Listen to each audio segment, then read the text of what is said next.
Hello YouTube. Well, today I'm back outside, so I don't have to wear the mask, and I'm at the site of the Battle of Fallen Timbers, and this is the monument they've got. That it took place on August 20th, 1794, and only lasted a little over an hour.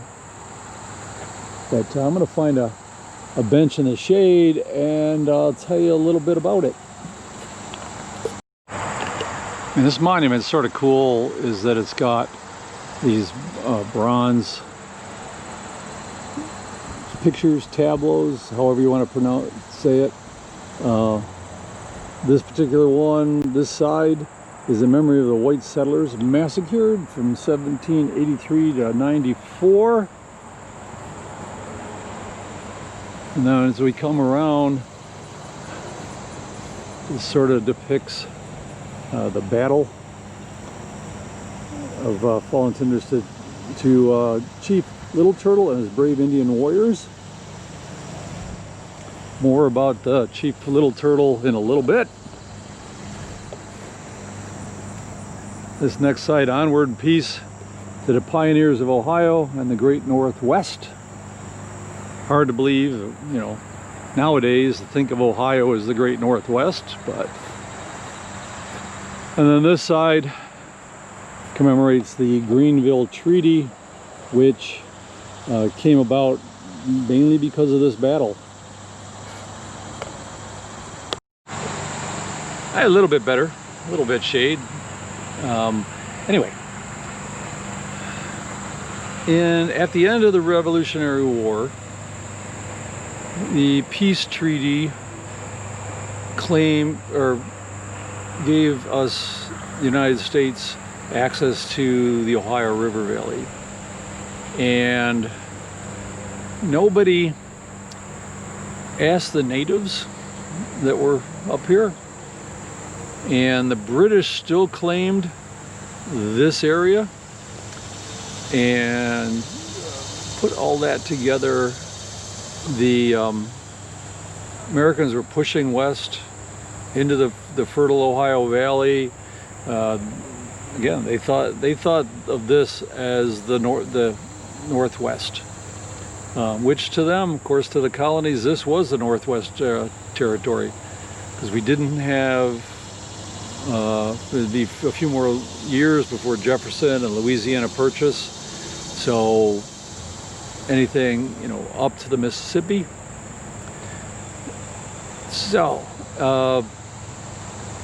people are moving into here. The natives were pushing back, which perfectly understandable to me. And then, so President Washington, this is during his first term, sends General Mad Anthony Wayne up here with 3,000 men. We visited one of the places that they stopped, Fort Defiance. If you look back through my videos, you'll find one on Fort Defiance. Love how that one got its name, but yeah, watch the video. I'm not going to tell you here. They pushed up into here. He tried to make peace with the natives. They weren't having any of it, and that ended up, the natives chose this for the battlefield, partially because and the way it got its name of Fallen Timbers is a storm had come through and knocked down a lot of trees, so there was a lot of blown down trees for cover. There was about 1,000 warriors and of a number of different tribes, and there's a monument to them over there, so I'll be able to tell you all the names. I don't really have them in my head right here, but they waited, were able to attack some of his scouts, and Wayne got here soon enough when the natives were trying to flank the first troops. He was able to, his Kentucky volunteers got through a swamp, flanked them. And the battle only lasted a little, like an hour and 10 minutes.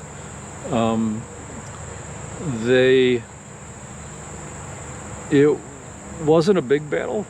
It was more of a skirmish, but it was definitely a decisive victory. The British had a fort, Miami, something like that. Sort of like Miami, only with an extra letter or two. Not that far from here. We're just outside of Toledo, and Wayne didn't want to start another war with Britain, and the British didn't really want to start another war with us. So he had been able, there'd been a fort here that had been overrun before. He was able to recover the cannons and stuff, but really they didn't have enough firepower to take on the British in that fort. So, in what I think of as a rather ballsy move, he rode up to the fort and rode around it, inspecting it, with the idea of giving the impression that he was here to take possession of it. Wisely, after much debate, the British decided not to fire on him, and he rolled away. So that's sort of a brief synopsis of the battle. I could go on. I could read you the Wikipedia thing about it, but you can check that. But let me show you around a little bit, and I'm just going to walk over here to a couple of these monuments. If you look around, this is where for 200 years they thought the battle took place, on the bluff overlooking the river, which is down that way. So that's why they built this monument here back in the 30s and put up this monument over here in 35, I think, with commemorating the soldiers that were killed and wounded here. And in the 90s, intertribal people put up this to commemorate the American Indians who gave their lives at this place. Let's see, Chippewa, Delaware, Miami, Mingo, Ottawa, Potawatomi, Shawnee, and Wyandot. And this was dedicated in 94, on the 200th anniversary. This rock, oral history says that Chief Turkeyfoot stood on this rock to rally his troops during the battle, and was killed there. And some natives still come here and leave offerings of tobacco and such. Now, I said they thought the battle took place here. And when they did this monument, they moved this rock from the actual where the battle was. Now, you would think that if the oral history was he rallied his troops and was killed on the rock, that the site of the rock was where the battle was. But nope. Somehow they decided it was over here and we needed to move the rock. The battle was actually over there, the other side of the highway, and we'll get over there and see what's there. So, sort of weird inconsistencies that crop up with history. This was like 1930s, 35, I think, when they put this monument here, and they put this one up. And this one was commemorating the 33 soldiers who were killed in action the 11 who died of wounds later, and the 89 who were wounded. So anyway, let's take a walk and we'll go over to the actual battlefield and see what's over there. So some of the notables here at the Battle of Fallen Timbers were William Henry Harrison, who became president eventually, William Clark of Lewis and Clark fame, and Tecumseh, who was a native leader and played a major role in that era, opposing the whites moving in here. He did see his brother killed in battle, and that sort of set his life. I believe at Tippecanoe, which was where Harrison commanded, we did see a whole lot of things about Tecumseh and that area. So it's another video to look up. So over here, actually down that way, was where the site of the battle was. But in the intervening years, and thinking it was over there, there's now a suburban neighborhood built up around it, and even a mall over there. So looks like there's nothing to see over here. Oh well. But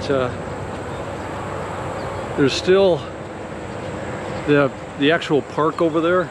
There are pathways to go around through the trees, and it's a nice spot. You know, if you happen to be traveling around Toledo, take a look. The history is really interesting, and it's a nice spot for, you know, stop for lunch or go for a walk, and which is, I think, what I'm gonna do. Now, I'll leave you here, and I'm gonna get back on the road after a little bit of relaxation. Well, after I walk, and we'll see what I find next. See you later, YouTube. Oh, hello.